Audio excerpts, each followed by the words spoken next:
നിങ്ങൾ മാനിഫെസ്റ്റേഷൻ ടെക്നിക്സുകളൊക്കെ ഒരുപാട് ഉപയോഗിക്കുന്നുണ്ടാവും. Visualisation, affirmation അങ്ങനെ പലതും. പക്ഷേ പലപ്പോഴും പലരുടെയും മാനിഫെസ്റ്റേഷൻസ് നടക്കാറില്ല എന്നുള്ളതാണ് വാസ്തവം. അതിൻ്റെ ഒരു കാരണമെന്ന് പറയുന്നത് ഇതൊക്കെ ചെയ്യുമ്പോഴും നിങ്ങളുടെ മനസ്സിൽ ഇപ്പോഴും ഭയമാണ്, ടെൻഷനാണ്, ആങ്സൈറ്റിയാണ്. ഇതൊക്കെ നടക്കുമോ എന്നുള്ള ആ ഒരു തോന്നലാണ്. ഇങ്ങനെ നിങ്ങൾ തന്നെ നിങ്ങളുടെ ആ ഒരു റിസീവിങ് മോഡിനെ ക്ലോസ് ചെയ്ത് വെച്ചേക്കുകയാണ്.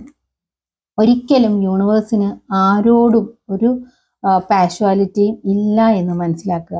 യൂണിവേഴ്സിനോട് നമ്മൾ എങ്ങനെയാണോ ചോദിക്കുന്നത് അതിനനുസരിച്ചുള്ള റിസൾട്ട് മാത്രമേ നമുക്ക് ലഭിക്കുകയുള്ളൂ. ഫിയറിൽ നിന്ന് നമ്മൾ മാനിഫെസ്റ്റ് ചെയ്താൽ ഫിയറിൽ ഉള്ളത് കിട്ടും. ആങ്സൈറ്റിയിൽ നിന്നുകൊണ്ടാണെങ്കിൽ ആങ്സൈറ്റി ഉള്ള കാര്യങ്ങൾ നമ്മളിലേക്ക് അട്രാക്ട് ചെയ്യും. നിങ്ങൾ തന്നെ സ്വയം ഒന്ന് ആലോചിച്ച് നോക്കുക. നിങ്ങളുടെ മനസ്സിൽ എന്താണ്? കംപ്ലീറ്റ് പോസിറ്റീവ് ആയിട്ടുണ്ടോ? കംപ്ലീറ്റ് ഒരു ബിലീഫ് സിസ്റ്റം നിങ്ങളുടെ ഉള്ളിൽ ക്രിയേറ്റ് ആയിട്ടുണ്ടോ എന്നെല്ലാം സ്വന്തമായിട്ട് ഒന്ന് അനലൈസ് ചെയ്യുക.